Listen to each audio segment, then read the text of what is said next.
Well, let's cross to Rebuild, which is in Carlisle, where Emma Porter is sitting this morning for us. She will tell you a bit about herself and also about what Rebuild is. And Emma, we've got that nice little film that sits on your website, Oh no. which is You can probably. play it, but I'm gonna just cover my ears and not watch. Well, shall we just play it now? Um, Yeah. and then we can come back to you, and you can having pick yourself up from the embarrassment of watching yourself. Tell us a bit Yeah. more about where things got to since that was I made. sound a lot more northern on videos than I think I do in real life, but it's fine. Okay. All right. Well, Amy will play it, and then we'll come back to you. I'm Emma Porter. I'm the co-founder of the Rebuild site in Carlisle. When it comes to the climate emergency, it's important to think about the use of materials, not just to decarbonise operations and to use less fossil fuels, but also to reuse the materials that we already have. The idea for Rebuild came from three main drivers. The first being that in construction, just the volume of useful materials going in skips is a problem. There is a lot of waste in the construction industry. So Rebuild was set up to address three main challenges. The first is the issue of surplus materials and waste in the construction industry. The second is that community projects often find it hard to get hold of construction materials, especially after COVID when the price of everything went up so much. And the third is that the construction industry really needs to move from a linear build, use, demolish model to a circular build, use, deconstruction, reuse those materials. And there's not enough practical things going on the ground to figure out how that will happen. At Rebuild, we offer a wide range of construction materials from doors, timber, pipes, bricks, blocks, through to sinks, bathrooms, kitchen units, tiles. We never know exactly what's going to be coming in, but we always have a wide range of materials available. We opened the shop 14 months ago. In the first year of operation, we diverted over 100 tonnes from going into skips. We supported 30 community projects. We won an innovation award. We completed our first piece of research with EcoI Northwest. And that showed our carbon impact. The first 8 months of operating had saved over 7.5 tonnes of carbon. So for construction companies, it's becoming more and more important to show that you're doing something about sustainability and about the embedded carbon in your materials. It's really hard to avoid having any surplus materials at all. And so working with the Rebuild site, it can reduce the cost of skips, it can give evidence of what you're doing about reducing your surplus, but also we can give evidence of the community projects that we've worked with, that the contractors sending their materials here have helped happen. When we set up Rebuild, we really focused on what our 4 values are. They are sustainable, proactive, inclusive and enabling. And the sustainability one is obvious, that's our core purpose, but we really want to focus on enabling change instead of forcing it and making things happen. And even if we don't fully have all the answers, getting on with it and trying anyways. At the start of this year, we moved into a new space and that's helped us both increase our operations. We've also started doing paint in the new space, and later this year we're going to be opening a tool library from the site at Kingwell Park. In the long term, we would like to have more of these hubs all over, but we really want to make sure that this one's running properly before we open the next one. That's great. That's a nice little film, Emma. Thank you. Thank you for sharing or being part of that and telling us what Rebuild is about. So just build on that, Emma. Tell us where this all came from, and perhaps most pertinently, why is it of interest to the arts and culture sector? Yeah, sure. So, I mean, the initial kind of driver for starting it was always born of sort of three frustrations. The first was just I used to run the construction division of Story, and just the sheer frustration of the amount of useful stuff that ends up in skips was driving me crazy, and the difficulty doing anything about it. The second thing is that, particularly during COVID, we were finding a lot of community projects getting in touch that couldn't afford to do their projects anymore because the price of materials had gone through the roof. I don't know if you remember, but building material prices really shot up during COVID because there were difficulties with supply chains. And then the third kind of factor is I'm really interested in how the construction industry moves from a linear build, use, demolish model to a circular build, use, deconstruction, reuse those parts. And I really felt that there was just insufficient kind of practical things happening on the ground to figure out how might that work. How would you get material from one site to the other? What about warranties? What about environmental legislation? What about storage and pricing and moving and storing? And so Rebuild's kind of bigger purpose is to begin to kind of challenge and ask and answer the questions to how could a circular economy function in the built environment. If like, there's lots of other things that need to happen for that to work, but yeah, one of the things was to begin to answer those questions. So that video as well, it does give you kind of a good snapshot of what we do, but it's moved on quite a bit since then. I mean, watching it makes me realize how much more stock we've got in since then. Like, it looks quite kind of spacious and well set out in that video compared to just the massive volume we've got in at the minute. We've got the tool library open that I mentioned in the video. So that's been up and running for over a year now. So you can, the way it works, it's like a library, but you can borrow tools instead of books. You just have a library card. But yeah, so the one thing, but I thought for this group, it might be interesting for me to talk through kind of the ways in which we interact and work with and overlap with the kind of arts and culture, because on the surface, it doesn't seem like we're kind of like a secondhand builders merchants, and, we're firmly in the construction industry. It might not seem the most natural place to kind of come and talk to arts and culture, but there's actually quite a few ways in which we already work with kind of people within the network, and that I think we could do even more. So one of them is, when we opened the tool library, we wanted to do more around like teaching sustainable skills, so that we really want to kind of encourage people to have a go at fixing and making and mending and repairing things themselves instead of buying new. So you can buy the materials here, you can borrow the tools from here, but you can also learn skills here. So some of the workshops are things like plastering and tiling and woodwork, but a lot of them are things like using a sewing machine or paper making or painting on glass or painting on tiles or mosaics on slate. And so for those kind of sustainable skills, we do work with local artists to deliver them. So Delicate Stitches, for example, deliver courses here. Rosie Galloway Smith's delivered some of the courses. So the kind of the one of the first things is that we've got that kind of ability, and we are always open to doing more kind of sustainable skills. We do find, because our followers tend to be more interested in construction, that our construction courses sell faster. But we're really open to talking to kind of other artists that might want to deliver courses here. And we pay the artists to do that, obviously. The second thing is, in the workshop space and with the tool library, we also have a little community space, and we've started opening that up to be available to be used by other people. So if people say I had a project and they just didn't have the space to do it, or they needed access to a workshop, that's free to use every Thursday. So people can just book it out and come and use it. It's quite a nice space. It's very welcoming. We've got tea and coffee facilities. So if there were people who wanted to work on something and just didn't have the space, or they wanted to try something new, then that space is available for local artists to use. The third thing is that material for projects. So although our material is construction material, we do actually, this week, my sister is studying at the University of Cumbria at the moment. She's doing an art degree. And she messaged me saying, I need some insulation to do a sculpture. And actually, half my class do as well, but we need it today. Can you come and open the shop? So Monday, I was here getting offcuts of insulation down for her and the other students to build stuff. But we have things like, we've seen doors go to make gallery walls. We've seen piping go to make... There's a guy in Dumfries and Galloway who makes like Viking, like kind of big shields and armor. We've seen quite a lot of creative uses and customers come in buying things to do stuff creative. We also have things like display boards, and we've all kinds of random useful materials, and also far more affordable than what if you were buying it new. Where am I up to? Materials for projects. Fourth is, we do already work with a few arts organisations. So organisations like Ragtag, Prism, Florence Arts. So we provide materials for free to community projects. They just need to fill in a form. And so all of those organisations Florence Arts haven't got loads from us, but Prism and Ragtag pretty regularly come and get materials from us. And I do love watching both Prism and Ragtag on their social media, and you were like, oh, I recognise that pipe. Oh, I know that. I know where that's come from. That's ours. And I think one of the good things from our perspective about doing that is it's given materials that otherwise would have gone to waste, like a new creative use, they don't need to be wasted. And they also will use often the kind of random, one leftover little piece of pipe that actually doesn't connect to drainage anymore to be drainage, and seems like it might not, the contractors will bring us and say, no, you probably don't want this. I'll be like, yeah, we want that, bring that in.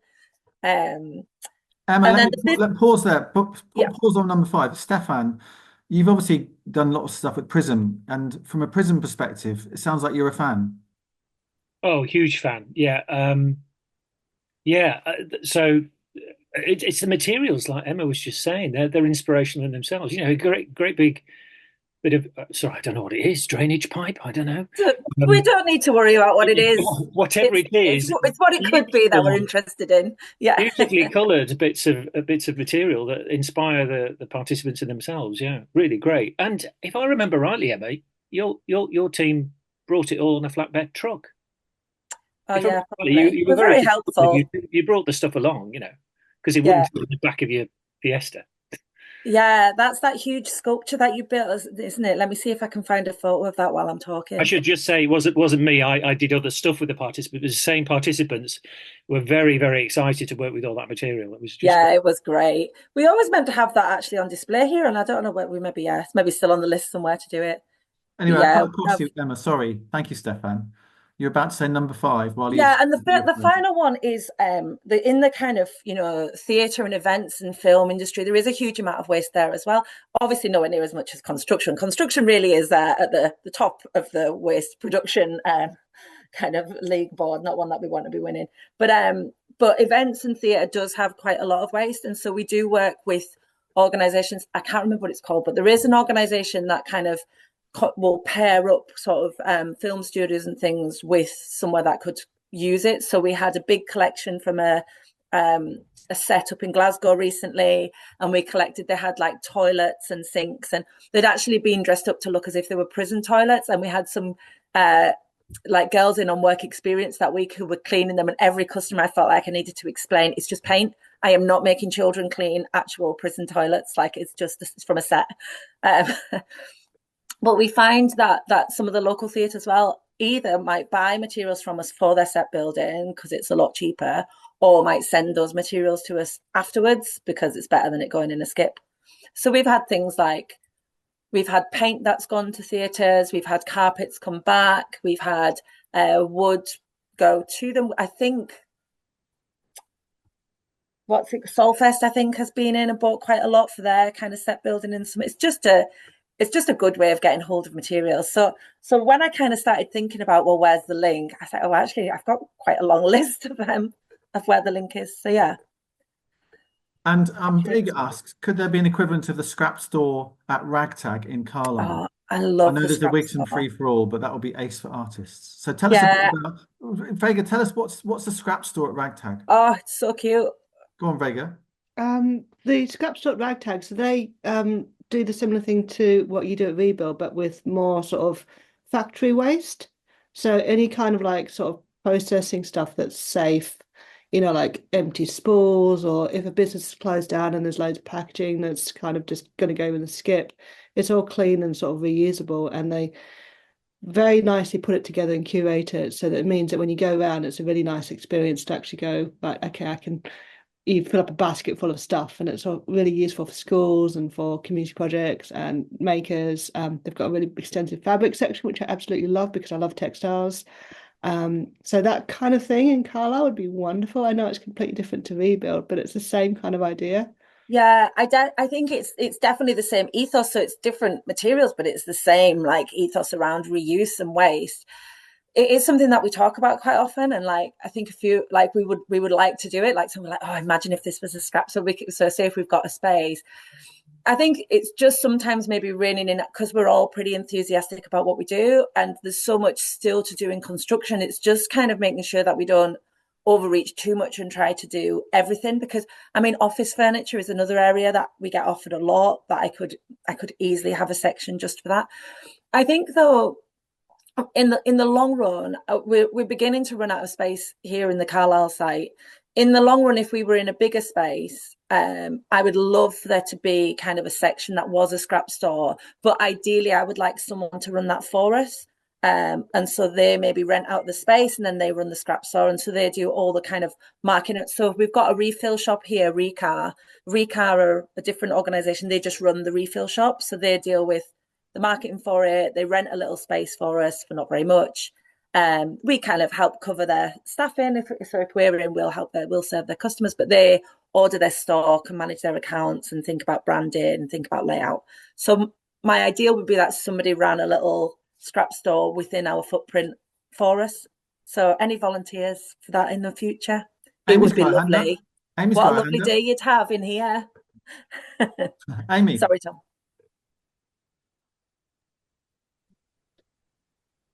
Amy, we can't hear you because you've got to switch your microphone over, I think. Yeah, okay, we'll come back to you in a second.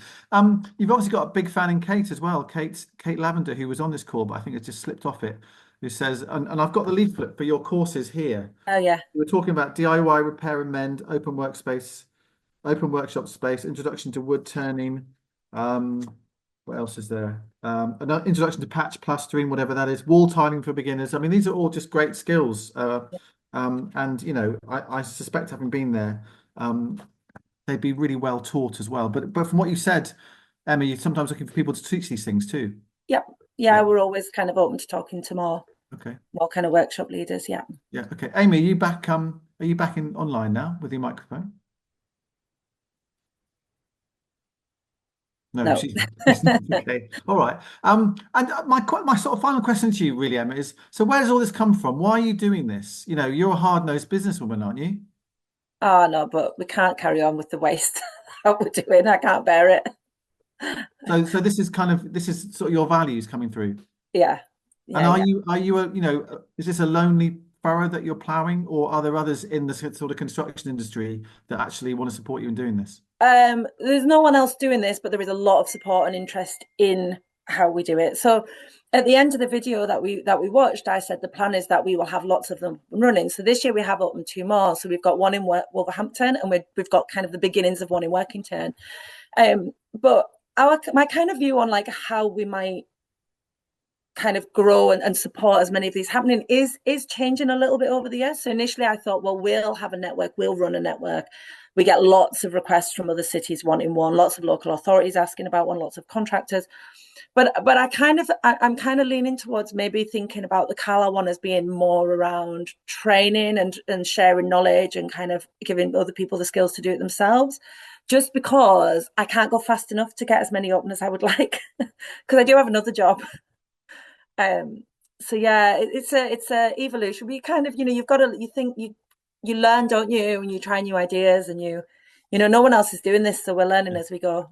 Yeah, well, I recommend it to everybody if you get a chance next time you're in Carlisle, to visit Rebuild on the Kingstown estate, the Kingmore Park. It's really quite an inspirational place to go to, and they're dead friendly. And sometimes I got a cup of coffee and a biscuit as well when I went there. Oh, it's lovely. I would say like You're there on Fridays, aren't you, Emma? I think, but other people. Yeah, I'm here most Fridays. Yeah. I mean, and quite often on the weekends as well. Just quickly pop in. I would say another thing that's maybe a little bit different about us. So obviously a big kind of part of why we're different is that it's all reuse and it's all like much more sustainable. But we have really, another one of our core values is being inclusive. Like we really care a lot about it being welcome and open to everybody. Sometimes when you go into builders merchants and you're made to feel a bit stupid or a bit like it's not for you or a bit patronized, you will not get that here. Like we are supportive and welcoming and kind of help everybody. And I think that makes it feel very different. And I think lots of retail is moving towards kind of being as kind of hands-off and fast and convenient as possible. We are like hands-on. It's a slow, like friendly, supportive shopping experience. People are here for ages. Like we hear all about the projects. People's kids will stay for ages. So I think that does make it feel special. Yeah, very proud of the culture as well as the carbon impact. They're both great. Thank you for doing what you're doing, and it's a great place to go, and it's a great service that you're providing. And I hope your plans to develop it in the way you want to continue in the right direction. So thank you, and thank you for sharing that with us this morning as well. No, thanks for having me. Hopefully, it's been interesting to people to find out about if you didn't know about that already. But I sense there's quite a few fans on the call already. Thank you, Emma. Thank you very much indeed. Well, we're just going to switch now and stop and reflect about some amazing art that goes on from Dorothy Ramsay's creative brain and hands and ability to make beautiful things appear. A documentary has been made by Neil Emery, who's a filmmaker, about Dorothy, and Neil and Dorothy are both on the call this morning. So again, we've got a trailer for this documentary, which we'll show shortly. But Neil, do you want to just first of all introduce yourself and perhaps just answer the question as to how you started to find out about Dorothy, and why you chose to make a film about her. Sure. Well, very good morning, everyone. I see Laura and Vega, who are also in the film. Good morning. Um, yeah, I suppose it started a couple of years ago. My wife found one of Dorothy's paintings in the Northern Lights Gallery in Keswick, and it was just in that sort of weird post-COVID era, and came back to where we were staying and said, I found this amazing picture by this amazing artist, and sort of dragged me to go and see it. And we immediately went, yes, we need to have this picture. So we have it downstairs. Um, and last year I went to the Kendal, or rather we went to the Kendal Mountain Festival. And I have a small YouTube channel, which is primarily walking in the Lake District. So they're largely sort of Wainwright walks. But I wanted to branch out into making more sort of narrative documentaries.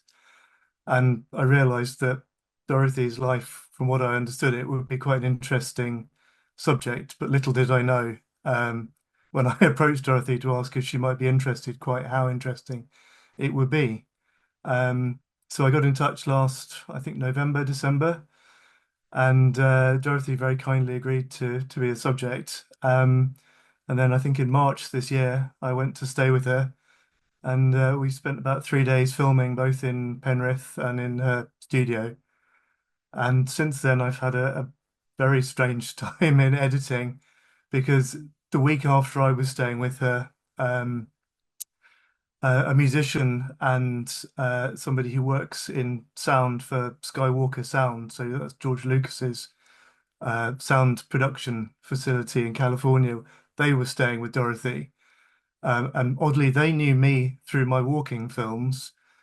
And I don't know if they'd stayed with Dorothy before, but they obviously were discussing with Dorothy about what they did. And I think Dorothy's partner mentioned that someone had been filming the week before, but he normally made walking films. And they went, "Oh, it's not Neil, is it?" Uh, so they got in touch with me, and in the intervening period, I've been to California to do the music and sound recording and mixing in an incredibly unlikely turn of events in the with people who do the sound effects for Marvel films and Dunkirk and it's yeah, it's been How very strange. exciting. Yeah. All right, well, we'll play a clip, the trailer through YouTube, through Zoom. So probably all those beautiful touches and effects may be partially lost through the experience this morning. But before I do that, Dorothy, just tell us, what was it like when you were approached by Neil, and was that a nice thing to have to happen? Well, to be quite honest, I didn't take a lot of notice because I thought it was going to be a 10-minute YouTube, which nobody I ever knew would ever see. And now the whole goddamn town is going to come and watch it. But it must be quite touching to for someone to want to make a documentary about you and your work and your life. Well, yeah, I mean, No one's done it to me yet. no, and I don't think anybody will ever do it to me again. I mean, it's just one of those funny little quirky things. And Neil's story about going to California and those Americans staying here, that story just went on and on and on because those Americans left here and went somewhere else. And at the top of Blencathra, they met the other people who were then staying in our cottage. So for 3 weeks in a row, it was all around Neil's film. I mean, the connections and stories were like a rock in a pool. It just went on and on and on. Oh, lovely. How lovely. Well, we're going to watch a clip now. Amy is very kindly going to pull up the YouTube. There it is. And we'll just watch 90 seconds, a trailer of this documentary.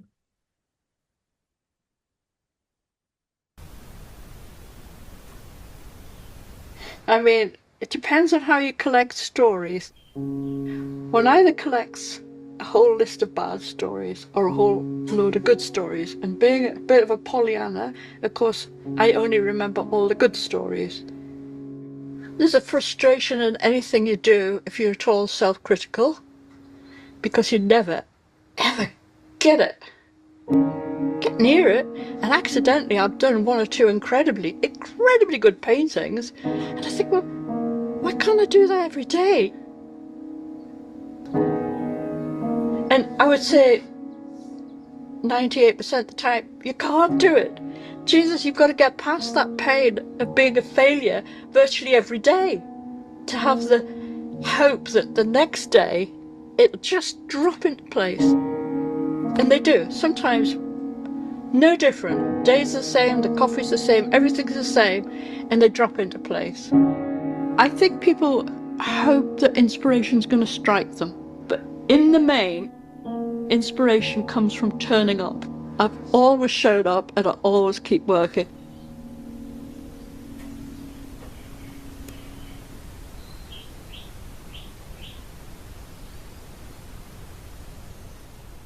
Show up and start. And that is the name of the film, obviously. What a lovely clip. What a lovely sort of self-deprecating, but the whole point of actually the magic of painting comes from somewhere, and it's sometimes difficult to put your finger on it. How did you know where to start to make the film, Neil? That's a very good question. I think to be honest, the editing, as I say, we filmed over about 3 days, partly at the gallery in Penrith, and then we had an interview day in the studio at Dorothy's house, and then another day painting. And I obviously did some filming around the area as well. So there's bits of wildlife and there's some landscape shots as well.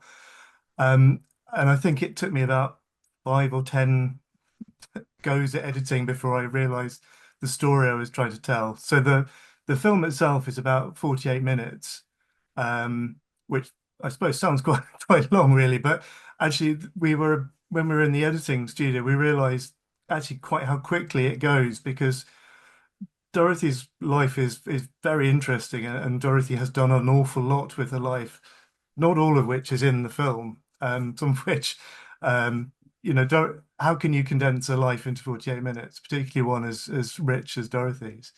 Um, but what I really drilled down into, and one of the things that became the theme, and it's a theme of other things I'm working on, because I'm also currently working on a film about the Restoring Hard Knot Forest project.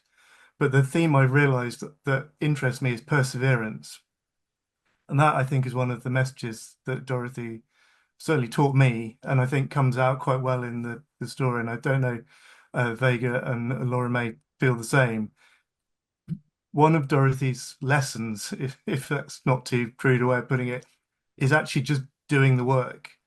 And that's why it's called Show Up and Start, because so often, and I've done creative writing in the past, and I've been making films for about 20, 25 years. You always think that you're just going to have this bolt of lightning inspiration, and that's not how creativity works, as most of you know. It's about putting the hours in, and the practical exercise in creativity. And as soon as I sort of locked onto that, the story became quite clear.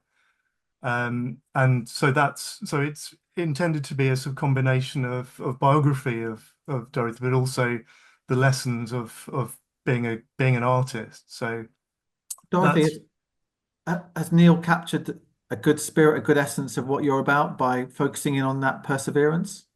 Yeah, I think so. I mean, as part of me is always, I mean, I've taught quite a lot in art colleges and various places, and it a lot of my life has been trying to encourage other people to get over their anxieties, worries, sense of failure, giving up, and I can't really stop myself from telling people that. You know, we've all got creativity. And I'm sure that if Neil just took 10 people off the street, he'd get an interesting stories of all of them, because we've all had interesting lives, you know, just some of us talk more than others. Is that a fair comment, Neil? Because I'm really interested in your decision to focus on Dorothy as an artist, and why you sort of selected her, and her work and her life and her career for sure. this film. Well, I suppose in sort of my initial summary, I missed a step, which is last year, my wife found Dorothy's Airbnb and said, "Oh, we have to go and stay." So we stayed with Dorothy last June, and obviously I don't know if people have visited, but Dorothy's house is full of her artwork, and it's fascinating and beautiful, and now inevitably I think most people who meet Dorothy end up with, I mean, I've got, you can't see it because it's blurred, but there's a piece of Dorothy's work there, there's 3 pieces of Dorothy's work downstairs. And it's, for me, it was about finding somebody who's lived an interesting life but is also encouraging, and I find that encouragement and the way she emphasizes, really just, there's, I think we can be very easily crushed by failure and everything. You fail with everything. And it's about, for me, it's about the fact that, yeah, nothing, you're going to fail, but that doesn't matter. And that's part of your learning process. You don't, there's no such thing as a smooth ride for most people. And it's the bumps and the knocks that make life interesting. And I think make for interesting art. So for me, it was partly because I love Dorothy's paintings and I find them fascinating and beautiful.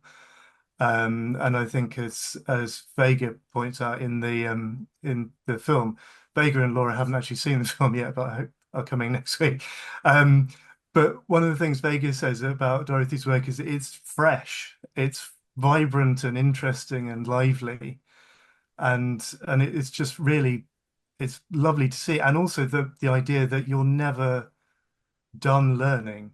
You're always, if you are a bright and interesting person, as I think most people are really, as Dorothy says, most people are interesting, you're going to sort of take on interesting things or be curious about things that you haven't explored before.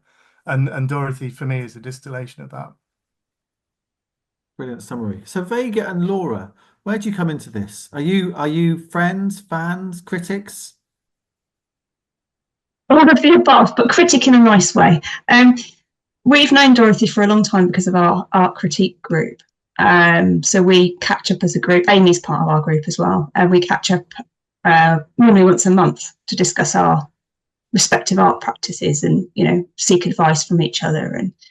And so I don't know, how did we end up with this? I don't know. Did Neil ask us or Dorothy? Anyway, we were asked to reflect on our relationship and our thoughts about Dorothy's work and life and the bits that we know about it. And I know we spoke about some of the things Neil's already said around generosity and sharing and Dorothy's spirit of encouragement, and that, they were very much the things that we were reflected on as we were speaking in the film as well. Okay. I think you'd helped put together an exhibition of Dorothy's work at. Oh, that was it. Yes, you can say a bit on that then. Yeah. And Vega, Yeah, Vega, well- similar thoughts from you? Yeah, we just thought that Dorothy deserved a solo exhibition, a big solo exhibition. So we asked Anne Wegott if Florence could host that, and it was just a really lovely process to look at all of Dorothy's work and curate it and put it together into themes. And it was just an absolute delight working with Laura and Dorothy to do that exhibition. I'd quite happily do it again. So yeah. Dorothy, how does it feel to have these fans of your work? And is it important to you to be appreciated? Oh, yeah. I mean, I might be courageous and I might never give up, but boy, an occasional pat on the back helps immensely. Yes, especially, I mean, I'm very thrilled to be in this art crit group. I've been in it from the beginning, but these are all really intelligent, bright, younger people, and they welcome me. Do you know what I mean? That feels really lovely. So still a sense of learning from you as well, not Well, just teaching. allegedly. I'm never going to be a great postmodern artist. I mean, I've missed the boat. And because of my dyslexia, I could never get residencies or competitions or anything. Although Laura has and Vega have helped me with filling in forms in the past. But I'm in awe of these younger people. There was a moment in my life when I had that vitality, but I must say, what with the knees and everything else, I'm definitely slowing down. I'm glad the studio is only 30 yards away. So Neil, tell us a bit about this film and when is it on, and what might we expect to be there? And Chris asks in chat, is it possible to see the film if you can't get to Keswick? Okay, well, I'm not quite sure about how we're going to get the film out afterwards because it's being submitted to a few film festivals, oddly around the world. It's it's a finalist at a film festival in Bristol at the end of November, and has already won an award somewhere, but I have no idea where it is, and I'm not really paying an awful lot of attention to Oh, that. you're so bashful, Neil. But yeah, it's being shown at 4 p.m. on the 2nd of November at the Keswick Alhambra. And we're going to have a Q&A afterwards with Dorothy and also with Jeffrey and Shelley, who are the musicians from America. So they are coming over mainly for the premiere, but also to do a lot of walking. And so we're going to have a Q&A with all of them. And one of my friends who's a film critic is going to host. And then yeah, after that we will see what we can do about getting a way of getting it viewable by people. I do have an unlisted YouTube page for it, so afterwards I could probably share it with the group. Tom, I'll send it to you if you like after we've had the Yeah, or stick it showing. into And chat. If you want to stick it into chat now, Neil, you'd be more than welcome to. yeah, sure. It's, I suppose technically it's not really available because film festivals apparently are quite snotty about that, but I'm very happy to share it with you. Stick it into chat, and then if everybody can just respect that you don't share it on from today, that would be great. Absolutely, no, but that's great. And Dorothy, you'll be there, and again, you'll see. Have you seen the final cut of the film yet? Once. And what do you think? Well, I think they should have found a younger actor than the one they did. I thought she was very good, but they didn't need to find some old lady that looks like a hobbit, you know. Oh, it's really nice to hear. It's what a lovely thing to have done, Neil. I suspect if you've got half a dozen of Dorothy's pieces yourself, it was a labor of love probably making this film. Oh, absolutely. No, it's been, I mean, the weird thing is how much it's sort of opened up opportunity. So it's been lovely speaking to Laura and Vega. And in fact, I have one of Vega's prints with me, which is what is stopping you? Yeah, which is it's just on my desk as a source of inspiration. And then obviously going to California was not something that was I had expected A for this film or B at all. So visiting George Lucas's ranch was certainly not something I expected, and it was absolutely amazing and more magical than you could possibly imagine. But no, it's been absolutely wonderful, and yeah, it's been great fun. And yeah, so next weekend we're having a film showing and maybe a little bit of a party somewhere, but we'll Excellent. see. All right. Well, thank you for sticking the link into chat. And I think earlier on, Amy popped in the link for tickets to the Alhambra. Oh yes. Well, that's for the 2nd of November, which is a Saturday afternoon, 4 o'clock. And Amy says, by the way, Dorothy could produce a very good painting every single day. Her output is incredible. Dorothy, many congratulations on being the star of the show. And as Amy says as well, youth is overrated, Dorothy, I reckon.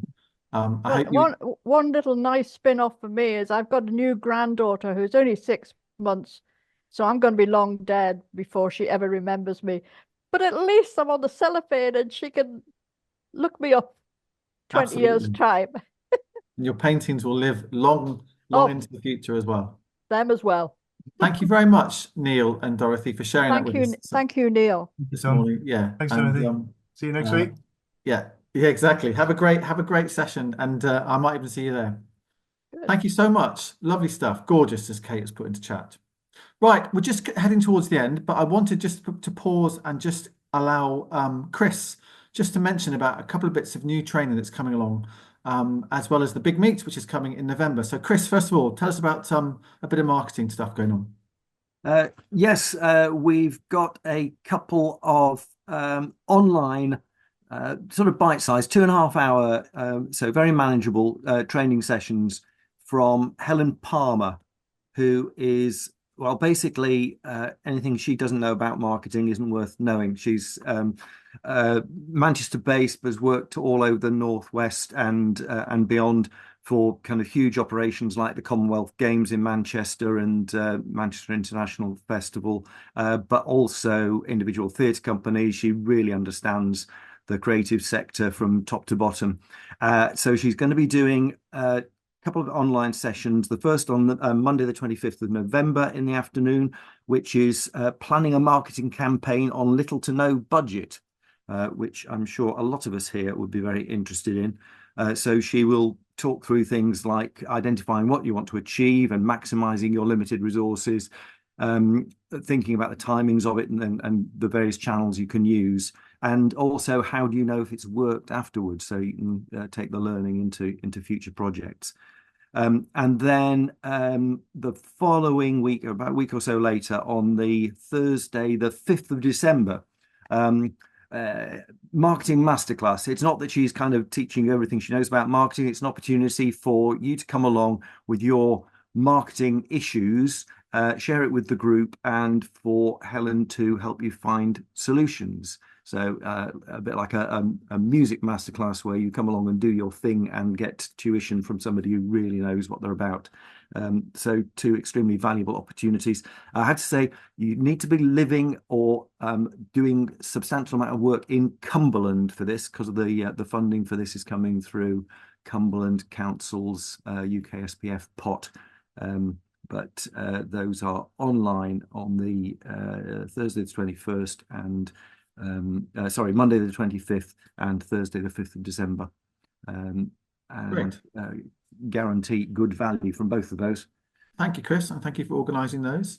And Kate, could you just mention the big meet that's coming up as well, and what the purpose of that is, and what it's about, and what it's trying to achieve?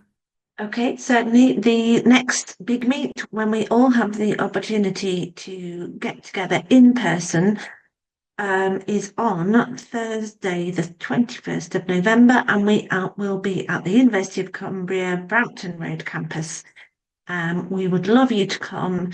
It's always just so lovely to see people in person and be able to talk, properly. The session starts at 9:30 in the morning, with 9:30 for a 10 o'clock start. Finishes at 2 o'clock, and it will include lunch and refreshments. As usual, we'll take a particular focus and a particular theme to chew over, and this time it's all about how we can help young people to build a sustainable creative career in this part of the world, in Cumbria. It's part of the Discover Creative Careers Week, which is a national initiative really pushing to make sure that children and young people have access to creative careers. It's in partnership with the university, and if you hold your phone up to that nice QR code on the top left-hand side of this graphic, you'll be able to book your place, because that's how slick we are. But please do book. We really want to see everybody. It doesn't matter if you don't have an answer to this question. Come and be part of the conversation. Come and see us. Come and enjoy time together. They're always good fun. Thanks. That's part of a real focus that the network is moving towards, which is young people in the county, isn't it, Kate? Strategically, that's becoming more of an issue that we want to try and focus on. Yeah, we do. It's not that we don't care about anybody else or any older creative trying to make their way. It's about how can we encourage young people to be more of a part of what we do as a network, and how can we help young people at the start of their career to really make it work.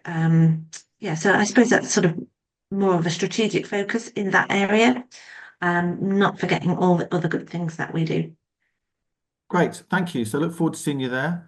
Lots of time to pass before then, so that's about 4 weeks away, isn't it? Ursula says Whitehaven Fringe is on this weekend. Get yourself there, and also the Beast exhibition at Florence Arts as well. So that sounds exciting too. And the winter droving. And the winter droving in Penrith, is that this weekend? Don't forget winter droving in Penrith with Eve Arts. Okay, all right. Yes. So all sorts of things going on. The winter droving as well, yes. So that's true. Everything's happening this weekend. All right. The Beast exhibition is on Sunday. The private view at Florence, and the Whitehaven Fringe is the first of its kind at Solway Hall in Whitehaven, and it's all weekend. Okay, thank you, Ursula. And Phil, of course, Unity Festival taking place this weekend. And I'm Oh, going yes. to a poetry reading in Weardale of one of Phil's new poets as well. So a farmer from Weardale, which sounds, and I love her poetry, so I'm looking forward to seeing that as well. I think we're done. Thank you so much to Emma. Have a great trip to Spain.